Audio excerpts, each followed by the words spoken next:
오늘은 큰 산이 평지가 되라 7번째 시간, 오늘은 욕망의 큰 산이 평지가 된 은혜가 임할 것을 기대하며 말씀을 상고하겠습니다. 자, 물질과 연관되어서 성경에는 욕망, 욕심, 탐욕 이런 용어가 많이 사용되고 있어요. 그런데 원어 뜻을 이렇게 조합해 보면 욕망이라고 하는 것은 필요 이상을 끊임없이 추구하는 것, 이것이 욕망이에요. 필요 이상을 끊임없이 추구하는 것. 누나 둘, 남동생 하나, 이렇게 3남매가 길을 가고 있었대요. 근데 뭔가 길에 또르르 굴러 떨어지는 것이 있어요. 이게 뭐지? 하고 딱 주워보니까 요술램프. 근데 거기에 이런 글이 써 있어요. 한 가지 소원씩 요술램프에게 말하면 들어준대요. 맨 큰 누나가 나는 멋진 옷이 필요해. 멋진 옷 줘. 그러니까 정말 예쁜 옷을 준 거예요. 입었어요. 너무너무 아름다운 거예요. 작은 누나 둘째가 나는 지금 구두가 좀 낡아서 새 것으로 바꾸고 싶은데 구두 했더니 또 예쁜 구두가 생기는 거예요. 막내 동생이 생각했습니다. 누나들은 옷과 구두, 나는 한 가지라 그랬지? 그래서 돈 여자 결혼 이렇게 했어요. 그래서 이 친구는 돈 여자와 결혼해서 평생을 살았대요. 이게 우리들의 욕망의 모습인 거예요. 평범해야 되는데 뭔가 남보다 더 가지려고 하는 거예요. 이런 욕망. 금년 가을은 유난히 비가 많이 와서 밭에 심겨진 배추가 무름병, 뿌리 썩은 병이 발병해서 배추 수확이 현저히 줄을 거라, 그러고 가격이 비쌀 거다, 그런 예측을 하고 있어요. 옛날에 어느 고을에 젊은 농부가 있었대요. 열심히 농사를 짓는데 그 해도 태풍, 수해 이런 것 때문에 주변 마을들이 전부 다 김장 무배추가 흉년이 들었어요. 그런데 그 청년 밭에만 너무 잘 된 거예요.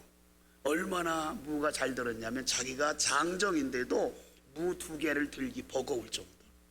이 청년이 생각했어요. 옆 동네는 이렇게 흉년이 들어서 농부들이 너무 마음 아파하는데 우리 동네는 풍작이 들고 내 밭에 너무 풍년이 들어서 너무 우리 고을을 다스리는 원님께서 너무나 덕망이 있어서 그런가 보다, 이렇게 생각을 하고 자기가 가꾼 좋은 무 하나를 가지고 원님 앞에 가서 인사를 드리면서, 덕망이 있으신 원님 덕분에 우리 이렇게 마을이, 우리 고을이 풍작을 맞고 제 채소밭에 무배추도 이렇게 잘 돼서 원님에게 선물로 드리려고 왔습니다. 인사를 드리고 무 하나를 선물로 드렸더니 원님이 너무 좋아하는 거예요. 원님 덕망이 있다니까. 청년이 갈라 그랬더니 잠깐 기다리게. 원님이 잠깐 어디 가더니 소 한 마리를 끌고 와서 자네에게 기쁜 마음으로 선물을 받았으니 이 소를 내가 선물로 주네. 무 하나 선물로 주고 소를 가져왔어요. 이 소문이 소문이 동네에 다 퍼졌어요. 욕심 많은 어떤 농부가 생각했어요. 저 친구가 무 하나 드리고 원님에게 소를 받아왔다고? 알았어. 자기 집에서 기르던 농업소 좋은 것을 끌고 원님 앞에 갔어요. 원님 덕망이 있어서 우리 소가 이렇게 살지고 잘 크고 일도 너무나 잘하는데 이 소를 원님에게 선물로 드립니다. 원님이 기쁘게 받으셨어요. 그리고 이 농부에게 잠깐만 기다리게. 잠시 후에 원님이 돌아오는데 얼마 전 그 청년이 가지고 왔던, 전 청년이 가지고 간 무 한 통을 가지고 와서 고맙네 전 청년, 내가 소를 선물로 받았으니 무를 선물로 드리네. 깜짝 놀란 거죠. 자기는 소를 드리면 무엇을 줄까 기대하고 선물을 드렸는데 무를 선물로 받고 와서 몸져 알아누웠다는 얘기. 거기서 생긴 사자성어가 소탐대실이에요. 작은 것을 얻어다가 큰 것을 잃어버린다. 우리들의 삶의 모습이고 기본적인 마음 생각이 아닌가 싶어요. 이 세상에는 비교적 건전하고 남다르게 느껴지는 상황을 매력 이렇게 말해요. 그런데 멸망에 이르게 하는 유혹이라는 단어도 있어요. 뿐만 아니라 도전하고 발전하게 하는 욕구가 있는가 하면 자신을 물질의 노예로 만드는 탐욕이 있습니다. 우리가 이 세상에 살면서 하나님의 자녀답게 살기 위해서는 주어진 대로 감사하며 살아야 돼요. 사도 바울은 빌립보서 4장 11절에 어떠한 형편에 처하든지 자족하기를 배우라 이렇게 말씀해요. 내가 어떠한 형편에 처하든지 나는 만족하며 살 때 욕망에서 벗어날 수 있어요. 자, 오늘 본문 말씀은 본문 1절 말씀은 시편 1편 1절과 쌍벽을 이루는 말씀이에요. 하나님을 경외하고 하나님께 주신 말씀을 즐겁게 받아들인 사람이 복 있는 사람이다 이렇게 말하고 있죠.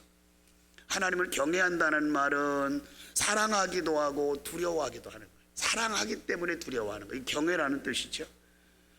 오늘 본문은 총 10절로 구성되어 있어요. 그런데 이 총 10절을 나누면 두 가지예요. 하나는 하나님 말씀에 정직하게 행하는 사람 의인이, 그 다음에 또 하나는 하나님 말씀에 불순종하며 사는 사람 악인에 관한 말씀. 이 두 가지 부류로 오늘 본문에 기록되어 있는 것을 볼 수가 있어요.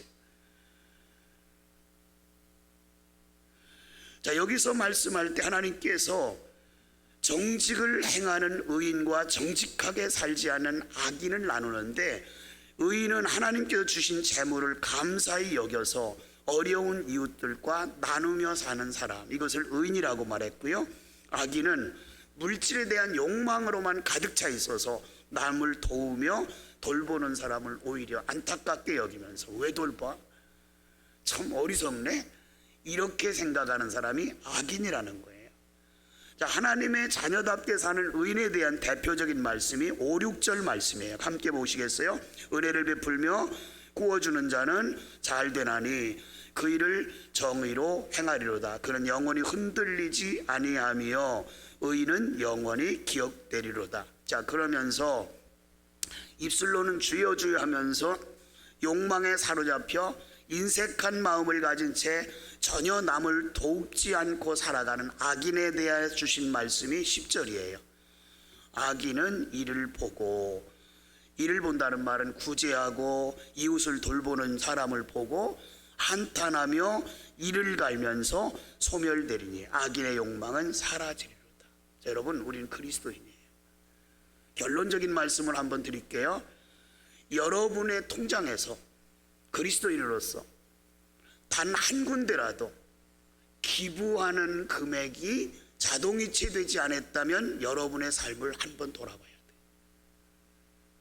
우리는 그리스도인이기 때문에 그런 이웃을 위해서 기부하고 사회단체를 위해서 기부하는 일을 소홀히 해서는 안 돼요. 그러면 이렇게 마음 들을 거예요. 저도 살기 어려운데. 성경적인 개념은 저도 살기 어려운 데가 아니에요. 나도 살기 어렵지만 나보다 더 힘든 사람이 있어요. 그 사람을 돌봐야 될 책임이 우리에게 있어요. 우리 교회가 미자리 교회 여러 교회를 후원해요. 저는 후원하면서 그 목사님들을 만나면 교회 부흥돼서 몇 명 모여? 이 말은 절대 물어보지 않아요. 왜? 선교는 우리가 선교하는 것으로 끝내야지 그 교회 조사하려고 하는 거 아니잖아요. 그러나 가끔 그 후배 목사님들을 만나면 이렇게 말해요. 제가 선교는 받으며 생활을 할지언정 선교는 해야 돼요. 내가 선교를 받아도 선교는 해야 돼. 왜? 나보다 더 어려운 사람이 있으니까. 이것이 성경적인 말씀이고 하나님께서 그리스도인으로서 우리에게 주어진 사명이라는 걸 알아요. 조금 어려운 용어를 한번 여러분에게 사용할 건데 잘 새겨들으세요. 돈 그러면 명사예요. 돈이 명사가 되면 똥이 돼요. 돈이 명사가 되면 하나님 말씀을 외면해요. 돈은 명사가 아니라 돌고 도는 동사가 될 때 돈에 엄청난 효력이 있는 거예요. 그래서 돌고 돈다 그래서 돈이에요. 근데 우리는 내게 들어오면 돈이 못 돌게 해요. 은행에 딱 가둬놓고 불리기만 해요. 이것은 우리 그리스도의 본분이 아니라는 것을 우리가 알 수가 있어요. 자, 본문을 중심으로 욕망의 큰 산이 평지가 되는 비결이 무엇인지 살펴보겠습니다. 첫째는 우리는 하나님과 닮은 꼴로 살아야 돼요. 자, 제가 하나님과 닮은 꼴을 강조하는 이유가 있습니다. 제가 강조하고자 하는 하나님의 닮은 꼴은 하나님의 성품이에요. 자, 본문에 하나님의 두드러진 성품 몇 가지를 제시되어 있는데 2절 보세요. 정직, 3절 공의, 4절 자비, 긍휼, 의로움. 이런 것들이 모두가 하나님의 성품의 일부분이에요. 하나님의 성품을 닮아서 하나님과 닮은 꼴로 살라고 우리에게 주신 내비게이션, 즉 말씀이 있어요. 그것이 하나님의 성품을 닮은 사람은 하나님께 주신 말씀에 전혀 거부감이 없어요. 1절을 다시 보실까요? 할렐루야. 여호와를 경외하며 그의 계명을 크게 즐거워하는 자는 복이 있도다. 하나님의 계명이 우리에게 주어졌을 때 하나님 닮은 사람은 즐거워하는 거예요. 여러분, 하나님의 말씀이 내게 듣기 좋은 말씀, 실천하기 좋은 말씀만 주시나요? 아니잖아요. 내가 지겹도록 미운 사람이 내 옆에 있는데 하나님의 말씀은 원수를 사랑하라 부담 가는 거죠. 그런데 그 말씀이 즐거움으로 받아들인다면 나는 하나님과의 관계가 좋은 거예요. 비록 내가 실천하기 힘들지만 하나님이 내게 말씀을 주셨기 때문에 그 말씀도 하나님의 말씀으로 받아들여서 즐겁게 여긴다는 거죠. 하나님의 성품을 닮은 자는 어떤 환경에 처할지라도 흔들리지 않고 오직 하나님만 바라보고 살아요. 7절 말씀을 보세요. 그는 흉한 소문을 두려워하지 아니하며. 여러분, 우리가 살아가면서 흉한 소문을 들을 때가 많지요. 전 얼마 전에 제 친구가 카톡이 하나 왔어요. 친구의 갑작스러운 심장마비 사망 소식이. 흉한 소문 들었잖아요. 그 소식을 듣고 잠잘라니까 왜 가슴이 그렇게 아픈 거야. 평상시에 안 아프던 가슴이 왜 이렇게 뜨끔뜨끔 하는 것 같죠. 이게 사람이에요. 흉한 소문을 들으면 나와 꼭 연관시켜요. 그런데 성경에는 그 흉한 소문이 내게 있을지라도 우리는 두려워하지 않는다. 왜요? 여호와를 의리하고 그의 마음을 굳게 정하였기 때문이다. 이렇게 말씀하고 있어요. 여러분, 흉한 소문은 내게 주체가 아니에요. 흉한 소문은 소문일 뿐이에요. 내 주체는 하나님의 말씀이고 하나님이세요. 하나님의 말씀이 주체가 될 때 우리는 흔들리지 않는 거예요. 그래서 흉한 소문이 내게 딱 박히면, 오늘 제가 예배당에 올랐는데 우리 송 권사님께서 우리 최장로님 오늘 어지러워서 지금 예배 못 오신대요. 막 그러면 저는 막 머리가 쓰는 거예요. 왜? 어지러움에 대한 고통이 얼마나 큰가 하는 걸 저는 늘 알고 있잖아요. 어지러우면 아무것도 못 하잖아요. 그러니까 제가 그런 고통을 당해볼 때 어지러움 이것만 나오도 상상해 가는 거예요. 그 어지러움에 대한 고통, 이 흉한 소문 있잖아요. 이런 것이 주체가 되면 우리의 삶을 묶어버려요. 흉한 소문이 주체가 되지 않고 하나님의 말씀이 주체가 돼서 흉한 소문을 말씀으로 누리며 헤치며 살아가는 여러분과 제가 되기를 바랍니다. 그러기 위해서 하나님의 닮은 꼴로 살아야 돼요.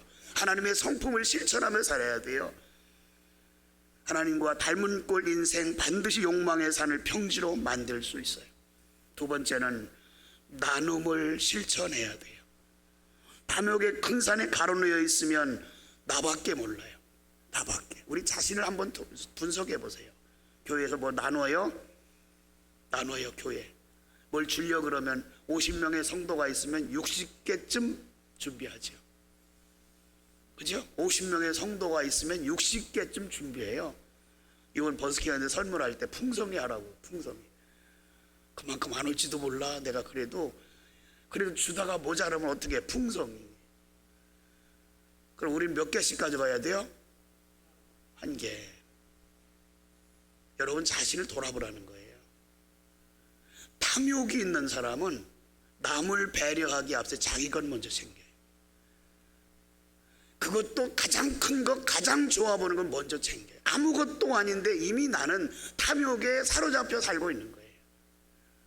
그러나 이것에 자유로운 사람은 다 가져가고, 남으면 내꺼, 안 나오면 말고, 이래요. 이 정도의 여유를 가져야 우리 그리스도인의 본분이 아닌가 싶어요. 하나님의 성품인 긍휼의 마음이 탐욕이 있으면 사라져요. 긍휼의 마음이 사라지니까 이웃에 대한 배려도 베푸는 것도 다 없어져 버려요. 하나님의 닮은 꼴로 살고 나눔을 실천해야 될 것이 우리의 본분인데 받은 은혜를 잊어버렸기 때문에 나눌 줄 몰라요. 본문 5절 말씀 보세요. 은혜를 베풀며, 자, 은혜는 위로부터 아래로 내리는 것이 은혜예요. 우리는 하나님께 받았어요, 은혜를. 그럼 이 받은 은혜를 어떻게 해요? 흘려보내야 돼요. 고인물은 썩어요. 하나님께 은혜 받았다고 소리치지만 말고 은혜 받은 증거를 이웃에게 흘러보내야 그것이 진정한 은혜 받는다의 모습이에요.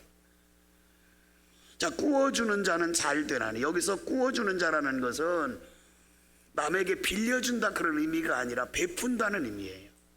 베푼다. 자, 여기 구워준다는 말은 하나님의 개념에서 하신 말씀이에요. 자, 구워주면 받아야 돼요? 안 받아야 돼요? 받아야 되잖아요. 구워준 거니까. 남에게 준 거는 안 줘도 말을 못해요. 내가 주었으니까. 근데 구워준 건 받아야 돼요. 하나님께서 여기서 구워준다는 용어를 사용한 것은 내가 어려운 이웃들에게 나눠준 것을 나는 구워주는 것으로 생각해서 너를 위해서 반드시 갚아주겠다, 그런 의미인 거예요. 그래서 하나님께서 구워주는 자는 잘 되나니 그 일을 정의로 행하리로다. 9절 한번 다시 보세요.